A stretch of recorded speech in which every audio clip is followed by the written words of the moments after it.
Hello दोस्तों, स्वागत है आपका हमारे यूट्यूब चैनल मरीन वर्ल्ड में। दोस्तों, आज की इस वीडियो में मैं आप लोगों को बताऊंगा गोल्ड लोन क्या है और गोल्ड लोन कैसे लें। इसके बारे में विस्तार पूर्वक आप लोगों को इस वीडियो में जानकारी दूंगा। दोस्तों, वीडियो में आगे बढ़ने से पहले मैं आपसे रिक्वेस्ट करना चाहूँगा कि अगर आपने अभी तक इस चैनल को सब्सक्राइब नहीं किया है तो इसे ज़रूर सब्सक्राइब कर लीजिएगा और अगर ये वीडियो अच्छा लगे तो इसे शेयर ज़रूर कीजिएगा। तो चलिए दोस्तों, इस वीडियो को स्टार्ट करते हैं। दोस्तों, इंडिया में लोग बहुत गोल्ड खरीदते हैं और इसी कारण से आज हर घर में आपको सोना मिलेगा, गहनों के रूप में या मुद्रा के रूप में या फिर मूर्तियों के रूप में। दोस्तों, मुसीबत के समय पैसों की ज़रूरत पड़ने पर आपको गोल्ड बहुत काम आता है, क्योंकि आप उसे बेचकर पैसे ले सकते हैं। लेकिन कई बार ऐसा भी होता है कि आपके पास जो गोल्ड होता है वह या तो कोई पारिवारिक जेवरात होता है या फिर भगवान की मूर्ति होती है। इसी कारण से आप उन्हें बेच नहीं पाते हैं। भले ही आप उन्हें बेच नहीं सकते, लेकिन आप इनके बदले में लोन ले सकते हैं। दोस्तों, अब कई सारे बैंक और फिनांस कंपनीज आपको यह सुविधा देते हैं कि आप अपने सोने के जेवरात सिक्योरिटी के तौर पर रखकर उस पर लोन ले सकते हैं, जिसे हम गोल्ड लोन कहते हैं। दोस्तों, गोल्ड लोन पर्सनल लोन की तरह ही होता है, जिसके पैसों का इस्तेमाल कर आप किसी भी काम को कर सकते हैं। लेकिन पर्सनल लोन और गोल्ड लोन में थोड़ा अंतर होता है। पर्सनल लोन लेने के लिए आपका क्रेडिट स्कोर देखा जाता है और अगर आपका क्रेडिट स्कोर खराब होता है तो आपको पर्सनल लोन नहीं मिल सकता है। लेकिन गोल्ड लोन में यह नहीं है। अगर आपका क्रेडिट स्कोर खराब भी है तो भी आपको गोल्ड लोन मिल जाएगा।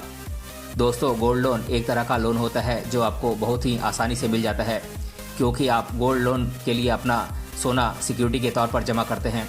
इसमें आपको ज़्यादा डॉक्यूमेंट्स देने की भी ज़रूरत नहीं पड़ती है और आप इसके द्वारा लिए गए पैसों का कहीं भी इस्तेमाल कर सकते हैं। दोस्तों, आरबीआई के नियम के अनुसार कोई भी बैंक या फिनांस कंपनी आपको आपके गोल्ड के मूल्य पर अधिकतम 75% तक लोन दे सकती है। इस हिसाब से आपके लोन टू वैल्यू यानी कि एलटीवी 75% से ज़्यादा नहीं मिलती है। दोस्तों, आरबीआई के बाद भी बैंक और फिनेंशियल कंपनी के अपने अपने नियम होते हैं और उन नियमों के अनुसार आपको 60 से 65% तक एलटीवी मिलता है।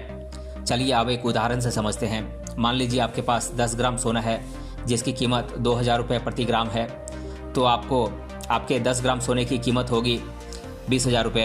अब आपको बैंक ने एलटीवी 65% दी है, तो आपको लोन के रूप में मिलेंगे 20,000 रुपये का 65% यानी कि 13,000 रुपये। तो बैंक आपको 13,000 रुपये लोन के रूप में देगी। दोस्तों, सोने की कीमत कैलकुलेट करने के लिए बैंक 22 कैरेट गोल्ड की क्लोजिंग प्राइस के लास्ट 30 डेज़ का ग्रॉस निकालती है और उसी के हिसाब से सोने की कीमत तय की जाती है। लेकिन अगर आपका सोना 22 कैरेट से कम का है तो आपको उसके कम पैसे मिलेंगे। दोस्तों, जब आप गोल्ड लोन के लिए ज्वेलरी देते हैं तो लोन में सिर्फ गोल्ड का ही मूल्य माना जाता है। अगर आपकी ज्वेलरी में कोई डायमंड लगा हुआ है तो उसको मूल्य में नहीं गिना जाएगा। दोस्तों, गोल्ड लोन पर ब्याज दर बैंक और फिनांस कंपनी के हिसाब से तय होती है, क्योंकि इस पर उनका कंट्रोल होता है। लेकिन गोल्ड लोन की इंटरेस्ट रेट पर्सनल लोन से कम ही होती है। बाकी गोल्ड लोन की ब्याज दर व ईएमआई उसके एलटीवी पर निर्भर करती है। दोस्तों, गोल्ड लोन की समय सीमा सामान्यतः 6 महीने से 1 वर्ष की होती है, लेकिन कुछ बैंकों और फिनेंशियल कंपनीज में आपको ज़्यादा समय की अवधि पर भी लोन मिल सकता है, जो कि 1 साल से लेकर 3 साल तक हो सकती है।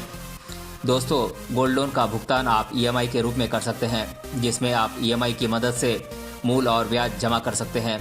आप चाहें तो ब्याज की राशि कटवा कर भी लोन ले सकते हैं, जिसमें आपको सिर्फ अंत में मूल चुकाना होगा। दोस्तों, अब आप सोच रहे होंगे कि गोल्ड लोन के पैसे देने के बाद क्या ज्वेलरी वापस मिल जाती है। तो मैं आप लोगों को बता दूं कि अगर आप समय पर पूरे पैसे जमा कर देते हैं ब्याज के साथ, तो बैंक आपको आपकी ज्वेलरी लौटा देती है। बात करें गोल्ड लोन लेने के लिए डॉक्यूमेंट्स की, तो आपको अपनी आईडी कार्ड, एड्रेस प्रूफ, आधार कार्ड और पैन कार्ड की एक कॉपी जमा करनी होती है और साथ में आपको सोना जमा करना होता है, जो कि जेवर के रूप में भी हो सकता है। अगर आप गोल्ड लोन पर लिए गए पैसे नहीं चुका पाते हैं तो बैंक आपकी ज्वेलरी को बेच देती है। गोल्ड लोन पर आपको आपके सोने की मूल राशि की 65% का लोन मिलता है। गोल्ड लोन पर कुछ प्रोसेसिंग फ़ी भी लगती है। चूँकि गोल्ड लोन कम समय अवधि का होता है, इसीलिए इस पर ज़्यादा ब्याज देना होता है। ज़्यादा समय अवधि के लिए गोल्ड लोन नहीं मिलता है। दोस्तों, बात करें गोल्ड लोन देने वाले कुछ महत्वपूर्ण फिनांस कंपनी और स्कीम्स की, तो ये कंपनियां हैं SBI gold loan scheme, ICICI bank gold loan scheme, axis bank gold loan scheme, Muthoot finance gold loan scheme, Malappuram finance gold loan scheme इत्यादि। तो दोस्तों आज की इस वीडियो में हमने जाना गोल्ड लोन क्या है और गोल्ड लोन कैसे ले सकते हैं। आपको हमारा ये वीडियो कैसा लगा हमें ज़रूर बताएं, और अगर आपके मन में गोल्ड लोन से संबंधित कोई प्रश्न है तो आप हमें कमेंट बॉक्स में कमेंट करके पूछ सकते हैं। मिलते हैं अगले वीडियो में किसी अन्य टॉपिक के साथ, तब तक के लिए धन्यवाद।